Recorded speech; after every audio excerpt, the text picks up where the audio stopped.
बहुत अच्छे होंगे। तो आज हम लाए हैं आप लोगों के लिए प्रपोजल राइटिंग। ये आपको काउंसिल के वेबसाइट पे मिल जाएगा, सारी चीज़ें हैं, ठीक है। और ये इंग्लिश पेपर 1 का है, मतलब क्लास 11th एंड 12th दोनों में आता है, ठीक है। और अभी जो ईयरली एग्जामिनेशंस होने वाले हैं 11th के, ये उसमें है, ऐड किया गया है। और कहीं कहीं हो सकता है ना भी हो, तो ये क्लास 12th वालों के लिए काम आएगा। तो ये है हमारा प्रपोजल राइटिंग। ये टोटल स्टेप मार्किंग पर बेस्ड है। आप देख सकते हैं टोटल 10 मार्क्स का है। ये आपका क्वेश्चन है, ठीक है। और ये आपके आंसर लिखने के मेथड्स बताए गए हैं, किस तरह से प्रपोजल राइटिंग लिखी जाती है। तो इसमें जो आप लोग का दिया हुआ है हेडिंग एंड इंट्रोडक्शन पार्ट, ये आपका जो है 2 मार्क्स का है, ठीक। फिर उसके बाद ऑब्जेक्टिव्स हैं, ये 2 मार्क्स का है। भाई मैं आपको हम सारी चीज़ें आपको एक्सप्लेन करेंगे किस तरह से इसको लिखना है। ये 2 मार्क्स का है। फिर उसके बाद लिस्ट ऑफ मेजर्स हैं, ठीक। इसमें क्या क्या इन चीज़ें इंक्लूड होती हैं, ये भी हम आपको बताएंगे। ये आपका 4 मार्क्स का है, ठीक। ये देखिए, ये 4 मार्क्स का है, लिस्ट ऑफ मेजर्स। फिर उसके बाद आपका जो कंक्लूजन का जो पार्ट होता है, ठीक, वो आपका 2 मार्क्स का होता है। फिर उसके बाद लैंग्विस्टिक एबिलिटी जो आपकी देखी जाएगी, मतलब 2 मार्क्स का मतलब टोटल पूरा होल पैराग्राफ जो आपने पूरा होल प्रपोजल लिखा है, वो उसमें जो लैंग्विस्टिक प्रॉब्लम है नहीं है, तो उसको मतलब कि ग्रामर की प्रॉब्लम है, क्या है, कैसे है, उसमें आपको 2 मार्क्स मिलेंगे। तो चलिए स्टार्ट करते हैं। पहले तो है ये आपका बहुत पुराना है, ये हमें कहीं से मिल गया था, तो हमने उठाकर हमने कहा चलिए बेस्ट है, क्योंकि ये काउंसिल की तरफ से अप्रूव्ड है, तो उन्हीं की चीज़ों को एक्सप्लेन कर देते हैं बच्चों के लिए। तो पहली चीज़ आप लोग जान लीजिए कि जो भी प्रपोजल लिखने के लिए दिया जाएगा 150 वर्ड्स में ही दिया जाएगा, ठीक है। तो किसी भी तरह से दे सकता है, जैसे इसमें दिया हुआ है as a member of the student council of your school, यहाँ पर कुछ भी दे सकता है। जैसे बहुत फेमस एक क्लब है रोटरी क्लब, हम अक्सर उसका नाम लिया करते हैं, रोटरी क्लब हो गया, या कुछ और क्लब्स हो गए किसी और तरह के, या आपको एज अ हेड बॉय कोई चीज़ आपने दिया है प्रपोजल लिखने के लिए, आपको दिया गया है कि आपके यहाँ इस तरह से ऑर्गेनाइजेशन होना है या ट्री प्लांटेशन होना है, तो उसका किस तरह से आप प्रपोजल लिखेंगे, उसमें सारी चीज़ें दिया जा सकता है, ठीक है। तो कहते हैं you have been given the responsibility, याद रखना ये वर्ड, अगर रिस्पॉन्सिबिलिटी दिया है तो इसका मतलब होल सोल जिम्मेदारी आपकी है, और उस पर आपको एज अ हेड उस पर अपना ओपिनियन देना है। Setting up a science club, अब यहाँ देखिए स्टूडेंट काउंसिल की तरफ से आपको जो है स्कूल में साइंस क्लब बनाना है। अब मान लो कि साइंस क्लब की जगह पे दे दिया लिटरेरी क्लब, मतलब लिटरेचर से रिलेटेड चीजें, या जैसे लाइब्रेरी सेटअप लाइब्रेरी दे दिया, ठीक है। तो इसमें आपको 150 right a proposal in about 150 words starting the steps, याद रखिएगा ये वर्ड दिया है कि अपने 1 बाय 1 करके स्टेप्स लिखिए कि आप कैसे इस क्लब को या इस चीज को जो भी आप स्टैब्लिश करने जा रहे हैं, other was related to literary club और लाइब्रेरी और ट्री प्लांटेशन क्लब, या इस तरह से सोशल क्लब, कुछ भी हो सकता है वहां पे, तो उसको कैसे कामयाब बनाएंगे, कैसे सक्सेसफुली स्टैब्लिश करेंगे। तो इसका आंसर लिखने का पहला मेथड है proposal for the setting up a science club.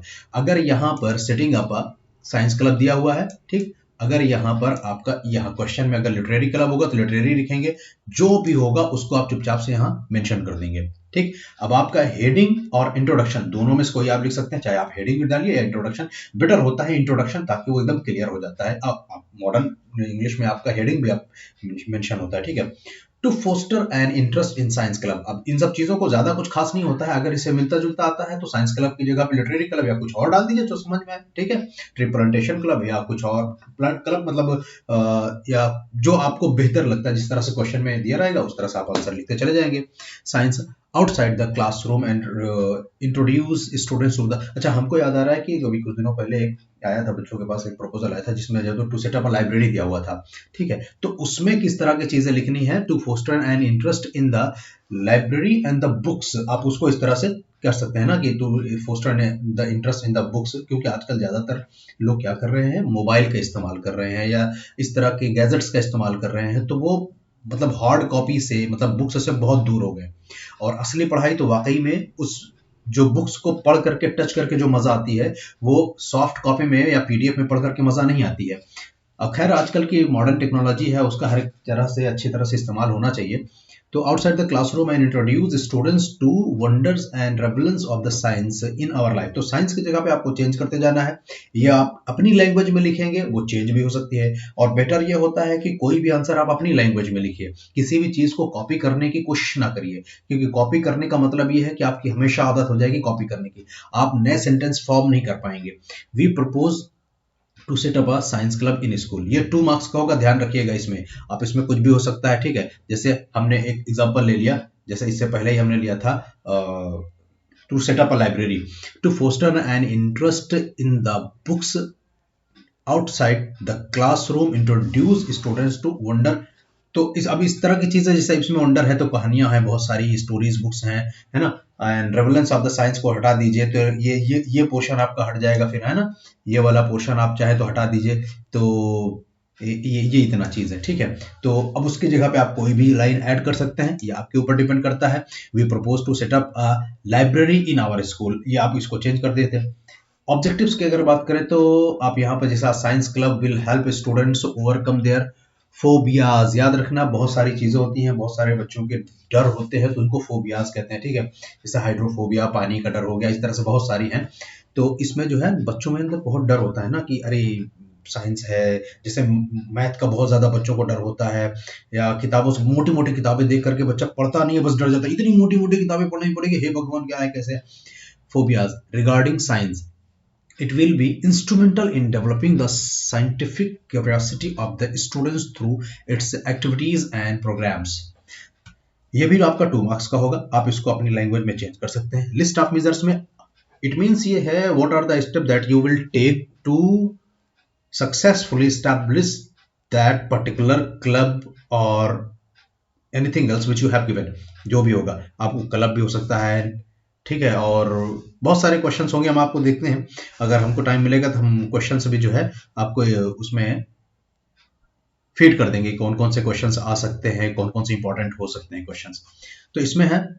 तो चलिए हम साइंस क्लब की ही बात करते हैं इसमें, ठीक है। तो कहते हैं the middle school activity room will be used as the room for all science club. आप सेम इसको कोई दिक्कत नहीं है, इसको आप यहाँ से चेंज कर सकते हैं, यही चीज सेम चीज इसको रहने दीजिए, द मिडिल स्कूल एक्टिविटी। देखिए, जबकि बेटर ये होता है कि कभी भी कोई भी जो क्लब की बात होती है, या फिर लाइब्रेरी की बात होती है, या लैब की बात होती है, तो ये सारी चीजें जो होती है ना, क्लासरूम से काफी डिस्टेंस पर होती है। मतलब आपका जो मेन क्लासरूम होता है, क्योंकि उससे डिस्टर्बेंस होती है। खास करके लाइब्रेरी तो बिल्कुल नहीं होनी चाहिए, क्योंकि मतलब चारों तरफ से क्लास है, उसके बीच में आपने लाइब्रेरी सेटअप कर दी, तो इसलिए आप इसको आप हटा भी सकते हैं अपने हिसाब से, क्योंकि जहां पर लाइब्रेरी होगी वहां पर शांति होना बहुत जरूरी है, तभी चीजें दिमाग में आती हैं। तो अब आप यहाँ कर सकते हैं इसको, रूम कोई भी एक room, the room which is on the first floor and it was usually vacant, इस तरह से करके आप कह सकते हैं कि we can use that room for to set up for, या फिर आप लिख दें टू सेट अप, या फिर आप लिख सकते हैं फॉर द लाइब्रेरी, है ना, मीटिंग्स एंड एक्टिविटीज, इस तरह से आप कुछ भी कह सकते हैं। The meeting will take place once a week after school for 2 PM till 3:30 PM। आप इसको टाइम चेंज कर सकते हैं, या आप ये वंस यहाँ पर लिखा हुआ है वंस अ वीक, तो आप ट्वाइस अ वीक कर सकते हैं, या मंथ्स है ना, वंस अ मंथ कर सकते हैं, ट्वाइस अ मंथ्स कर सकते हैं, जो भी होगा आप बेहतर समझते हैं। टाइम आप बेहतर आप देख लीजिए, आप टाइम अगर डालना चाहे तो टाइम डालिए कि कितने बजे तक हो सकता है। बहुत सारी स्कूलें होती हैं बच्चों के लिए, जैसे बोर्डिंग स्कूल्स होती हैं, तो उसमें जो होता है लाइब्रेरी जो होती है ना बच्चों के लिए, बोर्डिंग स्कूल के बच्चों के लिए, मतलब रात में 9 बजे 10 बजे तक खुली रहती है, 11-12 बजे तक खुली रहती है, तो लाइब्रेरियन वहां रहते हैं। Any activities such as talks by scientist और competitions will take place on Saturday.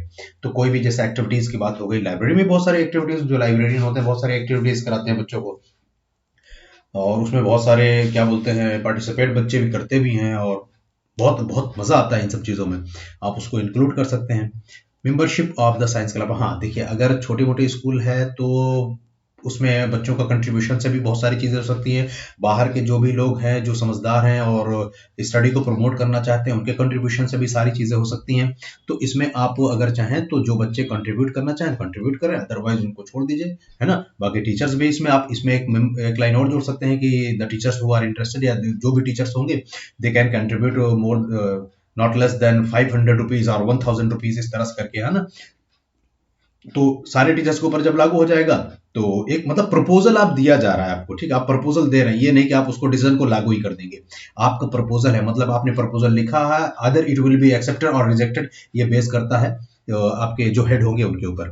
फिर उसके बाद तीसरा है club membership has been fixed at 250 per month per year. तो अच्छा देखो, लाइब्रेरी में भी होता है क्लब मेंबरशिप होती है, आप चाहो तो बच्चों के लिए दे सकते हो, या आप इसमें बहुत सारी चीजें एक दो पॉइंट और दे सकते हो। The students who lost the book will paid the money, और या विल एज अ मतलब पनिशमेंट आप उसको कह सकते हैं कि he have to paid the full amount of the books as a punishment, या जो 7 दिन से ज्यादा के लिए ले जाता है, महीने भर के लिए ले जाता है, तो उसके लिए फिर पर डे के हिसाब से इतने चार्जेस लगेंगे, है ना। तो आप इसको इंक्लूड कर सकते हैं। The club will have range of the activities ranking from the science fairs, robot making, creating. तो ये मतलब साइंस का है तो इसमें robot making, creating, slogan, poster, documentaries and so on, इस तरह से करके दिया, तो उसमें आप कुछ भी कर सकते हैं। तो यहाँ साइंस क्लब के हिसाब से सारी चीजें दिया हुआ है, ठीक है। तो साइंस क्लब के हिसाब से दिया हुआ है, आप उसको चेंज कर सकते हैं। ये 4 मार्क्स का होगा। एटलीस्ट आपके 4 पॉइंट्स तो होने चाहिए। इसमें 5 पॉइंट्स दिया है, लेकिन याद रखिएगा लिस्ट ऑफ मेजर्स में कम से कम 4 पॉइंट्स होना चाहिए, सो that the 1 points carry 1 marks. तो आपको 1 पॉइंट्स पर 1 मार्क्स मिल जाए। अगर आपने 5 की जगह पे 6 पॉइंट्स लिख दिया तो ये आपके लिए बेटर होगा, क्योंकि अगर कहीं कोई दिक्कत होगी, कोई एक पॉइंट कटता भी होगा ना, या गलत होगा, या कोई चीज उसमें मिस्टेक होगी, तो आपका मार्क्स कवर हो सकता है। ये देखिए, मैं बता रहा हूँ कवर हो सकता है, ये नहीं कि हो ही जाएगा। ये तो आपके एग्जामिनर को डिपेंड कर सकता है ना, कि उसको कौन कौन से पॉइंट्स पसंद आया नहीं है। We hope that the proposal will be accepted so that the science club become a reality in the life of the school. तो ये, ताकि अब इसको आप सेम एज इट इज इसको उतार सकते हैं, कोई दिक्कत नहीं है, लेकिन अब जहां साइंस क्लब उसको चेंज कर दीजिएगा, है ना। स्कूल की बात होगी तो स्कूल लिखिएगा, अदर आपकी सोसाइटी की बात होती है या आपके आसपास एरियाज की बात होती है, उस एरिया का नाम लिख दीजिएगा। थैंक यू बच्चों। बताइएगा कि कितना, अगर अच्छा लगा तो ठीक है, और अगर कोई दिक्कत है, कोई परेशानी है, तो फिर आप हमको कमेंट करके बताइए, और चैनल को सब्सक्राइब करिए, कोशिश करिए, स्प्रेड करिए, अपने दोस्तों तक पहुंचाइए, ताकि दूसरे बच्चे भी इसका फायदा उठा सके।